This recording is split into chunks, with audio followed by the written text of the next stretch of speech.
Days, 966 kilometers, magical, untamed, African.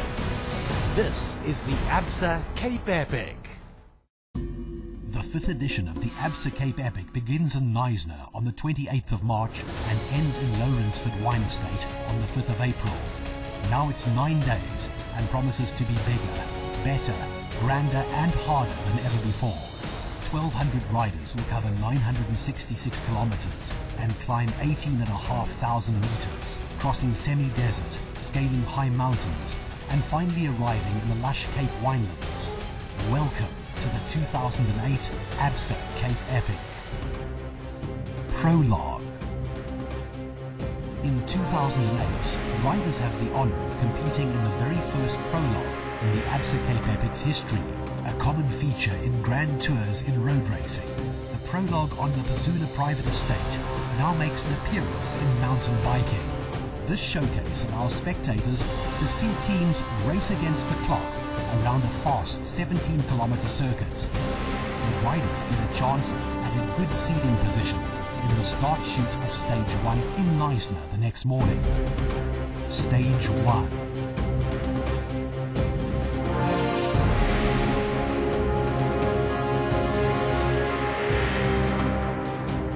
Once again, a traditional start sees riders leave the beautiful coastal town of Knysna.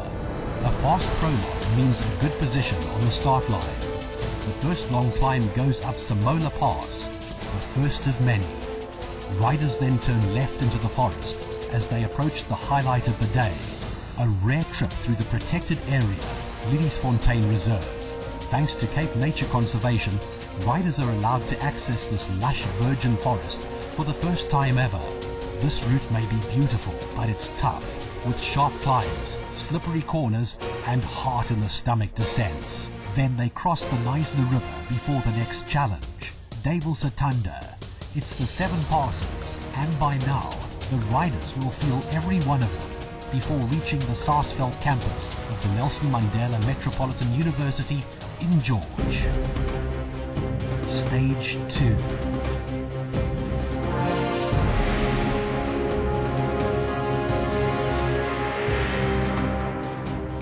This is arguably the hardest stage in the Absa Cape Epic's history.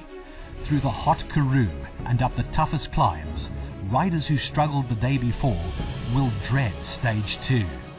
Leaving Sarsveld, there's a short steep climb out of George. Then it's Montague Pass with rough roads winding 9 kilometers through the spectacular mountains and valleys. Then it's rolling loose tracks through Chandelier Game Reserve. And finally the Gamkabag Killer, Breakback Mountain. At speed, it's a 90-minute climb up to 1,100 meters. And for the backmarkers, it'll take up to 3 hours.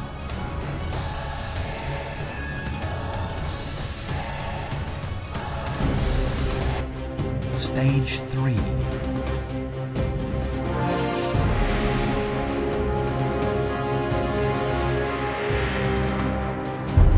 With the painful memories of day 1 and 2 haunting their legs, riders are taken up a 13-kilometer steady drag up smooth dirt roads over Redthorn before a 70-kilometer-an-hour descent into the valley. After some sharp rolling hills, riders cross game country where antelope, giraffe, leopard and caracal will watch the riders charge through. From here on, the terrain is tough. The rock formations are geologically fascinating as they are race-threatening if riders make a bad tire choice. Even if they survive the punctures and the heat, there is still a long slog on dirt roads before the Garcias Pass takes the riders into Riversdale for a hard-earned rest.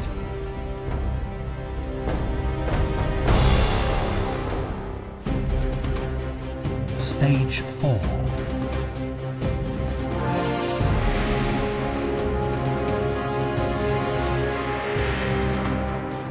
The rolling hills through the farmlands will give the power riders a chance to ply their trade.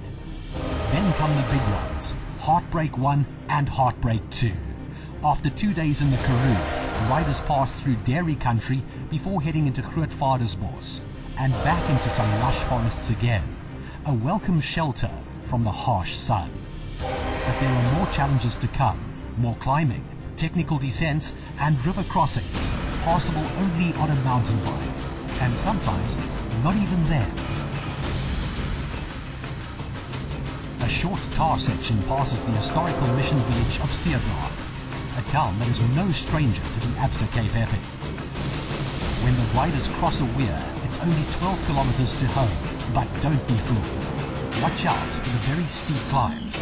It takes longer than you'd expect to get into Swellendam. Stage 5.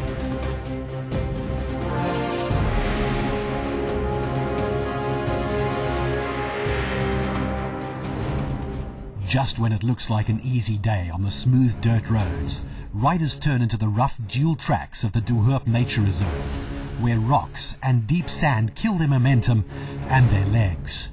But it's worth it. Riders get a magnificent reward. An ocean vista opens out in front of them as they crest the last hill. Thorns and sharp rocks make tubeless tires a must. This protected area is alive with flora and fauna, with proteas and baboons, ostriches, eland, steenbok and Cape mountain zebra. But riders will be focused on getting home across the windy plains and farmlands into Bredasdorp.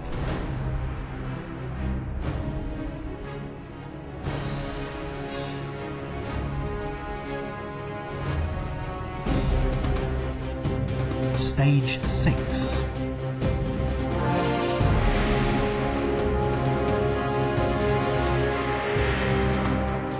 Some major obstacles zigzag on the route profile of Stage 6.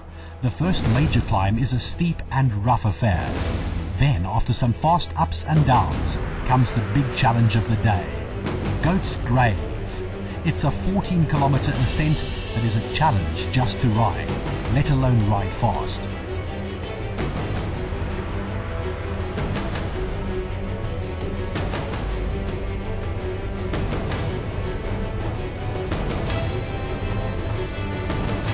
Drop down towards the vineyards is worth the effort, but the finish is still a long way away, and it's not flat. The dirt roads quickly narrow, and the riders will be hurting on the short, sharp rises that kick up steeply. Then it's across the river mouth to the beach in Hermanus. Stage 7.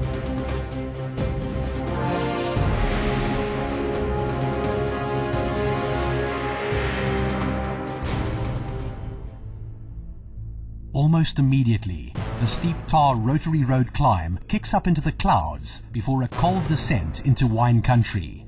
Heading through the forest towards the Babylon-Storings Nature Reserve brings on the 7-kilometer climb up to a short tar section. And then, riders can almost see their home for the night. Through the beautiful Lebanon forest, it's single track time. But again, it's hard going to the finish at Paul Kluwer in Elgin Grabo. Riders still have a good 2 hours left on their bikes.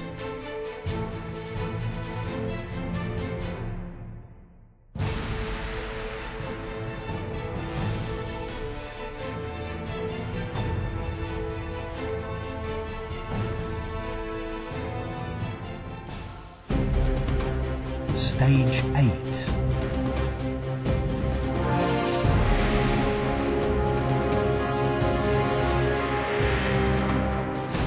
Last stage is the shortest, but it's not easy. Through the vineyards there are several short jagged climbs. Then come the long steep climbs through Nieuweberg. Fast descending takes the riders to a flat section nearing the bottom of Gamtu Pass, where they have a compulsory portage section through this National Heritage Site. They'll follow in the Voortrekkers' footsteps down to a railway line, through wine country and then home to Lourensford. Here they'll reunite with their families and resume their normal lives. until next year.